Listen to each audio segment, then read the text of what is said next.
So in this video, I'm going to go over why I'm now having to call GIs all over Portsmouth. There's one in Concord, New Hampshire, and just all over the area where I can't even get to. I can't even get to these places.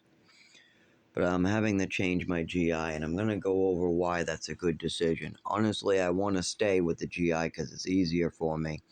But it's very obvious that's not going to help me at all if I stay with this one. Now I'm going to go over why that is.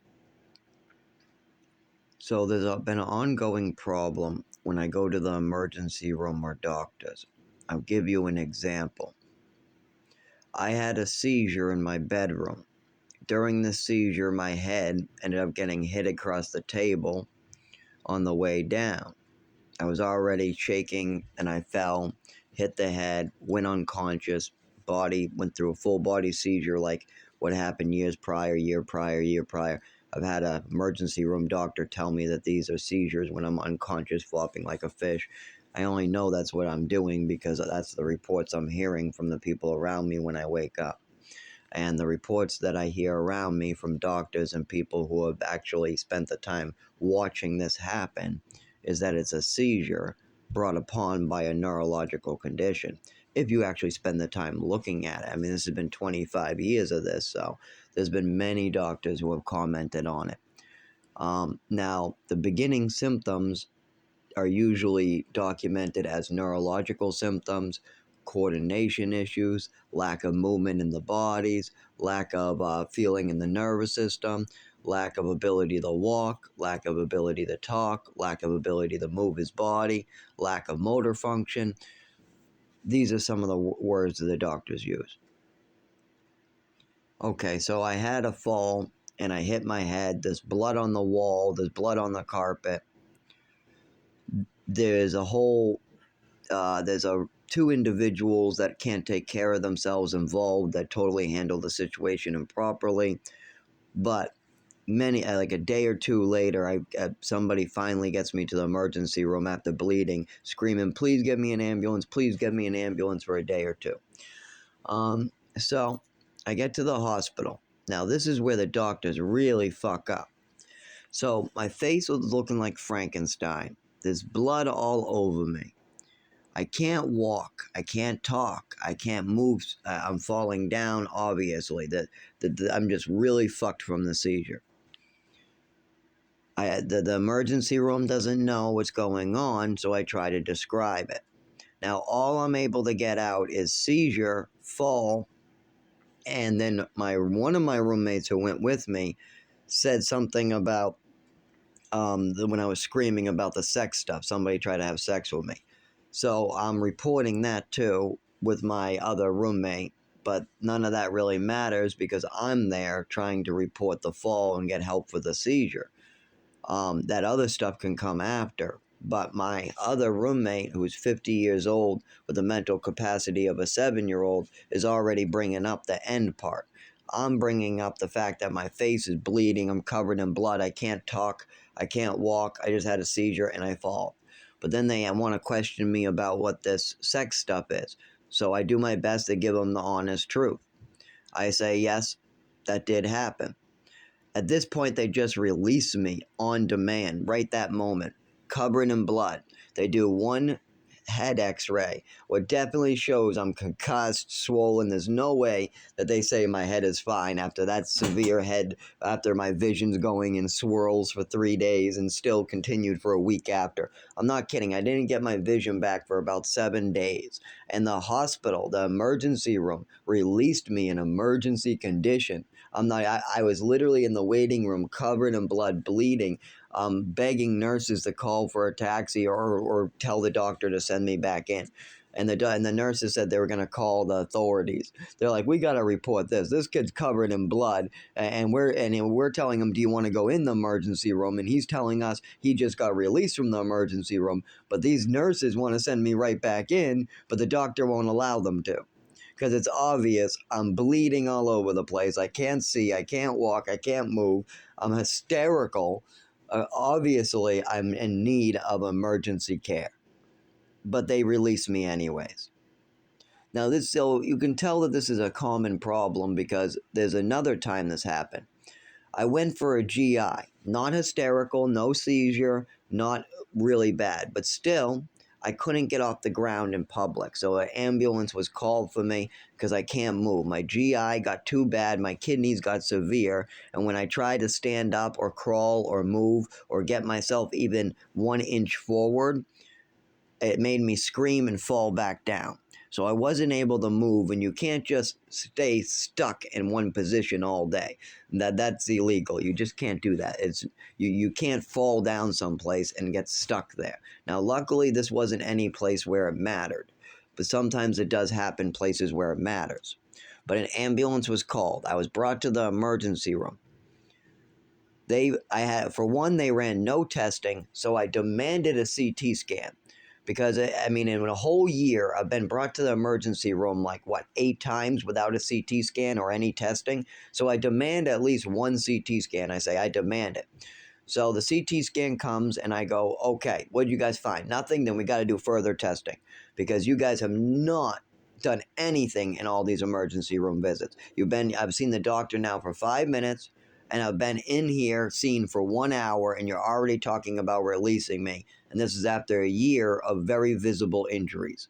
But nope, they say they're releasing me because my GI doctor says that no further testing is necessary. I say, my GI doctor, she's seen black urine, she's seen all different types of internal bleeding in the last year. They've got reports of all different types of stuff going on in the last year. It's very necessary, especially that I can't get off the ground because the pain got so severe, especially that there's some type of lump or something 2 inches to the left of the belly button. There's something inside that hasn't moved in 2 years. I mean, it's just been there. The pain goes up and down, but there's something there. Also, I mean, I felt a dripping or a cool feeling there, and then all of a sudden my testicles were filled with blood. Not only that, my urines turned black, then my kidneys started to hurt and shut down. I only could urinate once every 12 hours. Something was very wrong. Still is wrong. At least my kidneys are starting to recover, but the GI isn't. My GI is hurting like a bitch still. Now, with all that going on, does that sound like I'm okay? No. But see, when I go to the emergency room, I don't get treated like a human being. I don't. I get no human rights, no civil rights. I get treated like an animal who's thrown outside to live outside while falling, crawl around on his hands and knees. I mean, that's not right. There's nobody else I've ever seen having to go through this without their civil or human rights. Only me. I've only seen one person go through this. Now, I've seen other people go through similar stuff, like my 2 girlfriends. That's why I was very attached to Jasmine and Angly Beth. And, well, she goes by Lily. But they can never work. They're both on Social Security for life. But Lily's on Social Security because her parents beat the hell out of her in an Asian country and then brought her over here. Neither of them can speak English, and one of them's not even her real mother. It's just her stepmother. And the father is really abusive. I literally watched him get really close to beating her in front of me, and I couldn't watch it. Luckily, nothing came that day because I don't know how I would handle that. But, and plus she was, let me see, almost 30 at that time. I was, 23, 21, and she was 7 years older than me. But anyways, she had the mental capacity of a 5-year-old because she never got past the beatings. She's never moved past what's happening to her. She's, the drugs have stopped, but she spent her whole childhood getting drugged so her parents could establish the Social Security case. Same thing with Jasmine. She was in foster care. She was with one of these step parents, one of these foster parents. She lived there for like her whole life, like 10, 12 years. She got in a fist fight with her stepbrother, who's this big, like 200-pound fat guy. He's a big, heavy guy. So it's not like, don't think a young little kid. No, this is a 16-year-old stepbrother who's big and 200 pounds, and you got a skinny little 18-year-old stepsister. And don't forget, the brother is the real son of the father. Meanwhile, Jasmine is not.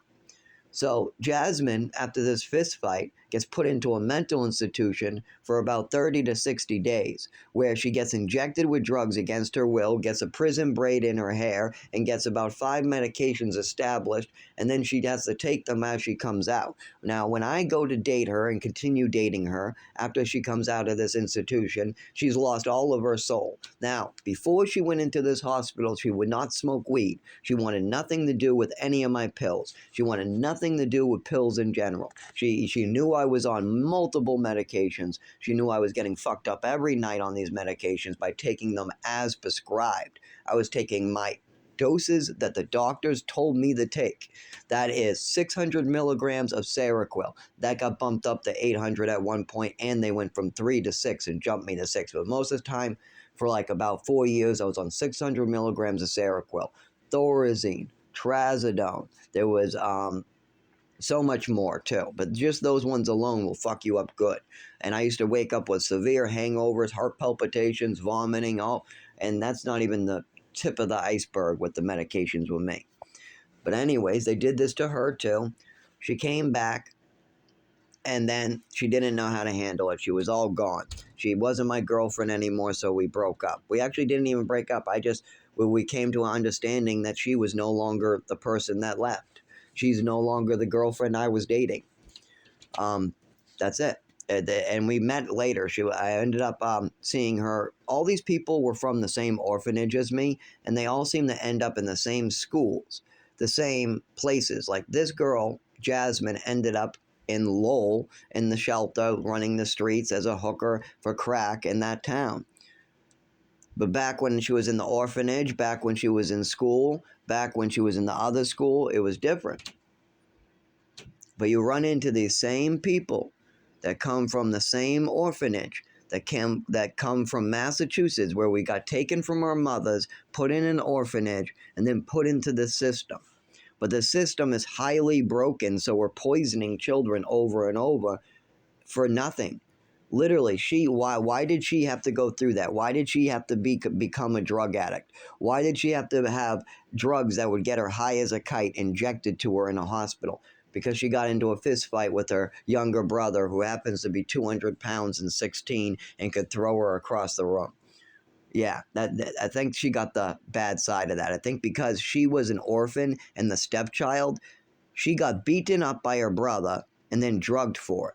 And then she now can't process that. She has no clue how to process that happening to her. And then Angly Beth, she came from another country where they didn't speak English. They popped out her eye socket, beat the hell out of her, brought her to this country, pumped her full of drugs while she tried to learn how to speak English and go through school. She no longer can ever function. They got to her early, real early. These people, like me, and these other people I'm mentioning, suffer greatly every day of their lives, only because of systematic abuses. That's it. We all were born normal. Ang Lee was born normal in her country. I was born hyperactive and normal in my country. Jasmine was born normal and she got to stay normal for most of her life, but yet there was all this flip-flopping with her. You know, for 3 years she got to be normal, off medication, doing great. I mean, she was a great personality. She wanted nothing to do with even weed. She's like, no, I don't want any of that stuff. I don't think that weed, I don't like the idea of doing any of that. She was so against drugs the whole time I knew her, all the way to the age 18, 17, until they sent her to the hospital and they forced drugs into her. Then she came out a different person, and then 3 to 4 years later, when I run into her on the streets of Lowell, she's a crackhead, a prostitute. I mean, I hate to use that language because I am a dopehead myself. I liked my opiates. I take full responsibility, and I love her to death. I do. I love everybody. I have such love for every human being and every animal on earth. But that's the language that people use. She's an addict that prefers to use crack every hour of every day now. This is a new thing that started when she hit about 22 years old. Back when she was 19, 18, she was only on medications from the doctors. She was taking her medication as prescribed by a doctor, but they were getting her high as a kite, fucking her up. Before that, at age 17 to 18, she was great. She was going to school. She was passing her classes. She had a great boyfriend. She was very, very all there. she was hyper, and she might have been struggling with all the, the fact of being an orphan herself and being in foster family and having a younger brother that could beat her up. And, I'm sure she was processing quite a bit. But you didn't need to hold her down and drug her. You didn't need to do that to me either. At the age of 13, I got a double dose. They held me down, gave me my medicine twice. I took it like they told me. They forced me to take it the first time, and I took it. They open your mouth, I say, show your mouth, whatever. You take your meds, you go back to your room. But sometimes your roommate wants to play a game and make up a story, see if they can double drug you. And if the staff members are stupid, what they usually are, they will. And then they hold you down and give you the same medicine twice against your will. Do you know what that does? For one, I'm taking medicine I don't need because my mother is in fantasy land.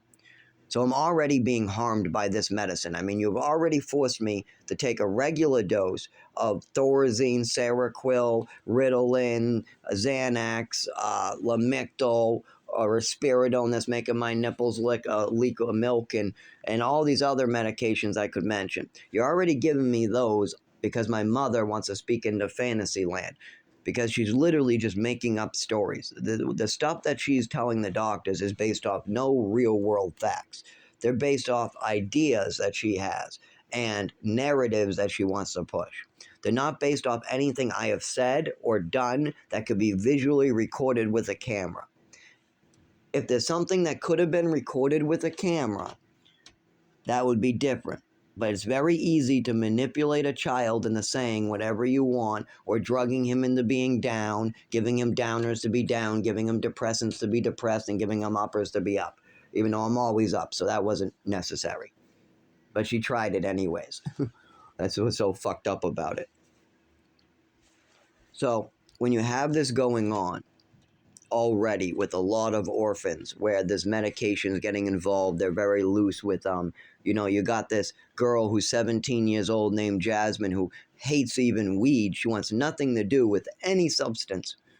Then she gets into a fist fight with her younger 200-pound brother who beats the shit out of her because she's skinny, weak, and barely weighs 100 pounds soaking wet. Then she gets sent to the hospital by the stepfather or the foster father. Then they put her on multiple medications. She says she doesn't want to be there, so they hold her down and inject her with Thorazine and Xanax and a bunch of other medications against her will. She sits in a chair drooling, high as a kite. Then they give her a bunch of pills that make her high as a kite every night. Then they give her a bunch of pills in the afternoon that make her seem a little loopy. Then they release her and give her all these pills to her father to give to her. Then she goes to school, goes back to see her boyfriend, me. And she's just a different person, and we have discussions about it. And then we decide that it's best to break up because she's no longer the person that I'm dating, and that she knows this. She knows that something is wrong now that these medications are in her. She even told me that. She goes, I don't feel myself anymore, and I don't think that we should date. I said, I don't think so either. After all the talks we had in the last couple days, it seems like you've lost yourself. And she did, because they drugged the shit out of her. But what's even worse is while she graduated or maybe she didn't, I don't know. Well, when I left that school and she left that school, we lost contact. But like 3 years later, we ended up seeing each other in Lowell and spending long years together. I mean, running into each other. It's not like we redated. I don't want to redate anybody who is living on the street or using drugs. But anyways, we kept on running into each other because I'm living in Lowell and she's living in Lowell. But she's living on the streets. I'm living in and out. I'm couch surfing and living on the streets. Technically, I'm on the streets, and a lot of times I'm living in the woods too. But the time where I spent with her, most of the time I was couch surfing. But either way, woods, homeless, I'm on the streets or couch surfing. She's couch surfing, living on the streets, whatever she's doing, I'm sure. But she's now on crack. She now can never hold a job. She now thinks that she needs drugs. She doesn't know how to take her medicines properly because she doesn't know which ones are helping her and which ones are hurting her. And she's all screwed up in the head. She's been twisted up by all these pharmaceutical lies. And don't forget, the system has totally misled her and failed her. I mean, all she needed was to go out of high school without any pills in her and then get a job. maybe some support group that helps her get a job, or some like housing program or whatever. But the problem was she didn't like drugs. A lot of those programs, you got to be a drug addict to join. But once when you become a drug addict, that causes a lot more problems. So the doctor is forcing drugs into her, and turning her into a drug addict was a very bad idea, because she was anti-weed, anti-everything. And then you force Thorazine and Seroquel and Xanax and all these drugs into her, and then 4 years later, she's using drugs. Didn't happen right away. She stayed on her medicine, took them as prescribed for a year or two. She tried to stay her normal self, but she lost her fight. See, I won my fight because I got back to myself. I know what's wrong, and I know I have to face my PTSD. I have to face what happened to me. But these girls I'm talking about, they will never face what happened to them. They do not, they can't put two to two together. They don't know what's wrong, what happened to them. They don't understand that feeling drooling in a corner and being held down with drugs when you just got into a fist fight might have long-term consequences. These things happen. And they manipulate the truth too. Like her fist fight with her brother. Oh, she's violent, homicidal. She's screaming like a lunatic, making up stories. She's a storyteller. They just make up a list. And these foster parents, they love it because they get paid for it. I'm not even kidding. Foster families get paid for trying to make their foster kids look crazy. It's the truth. In Massachusetts, if you have foster children or adopted children, if you make them look crazy, you'll get paid for it. And that's why it continues to happen a lot in Massachusetts.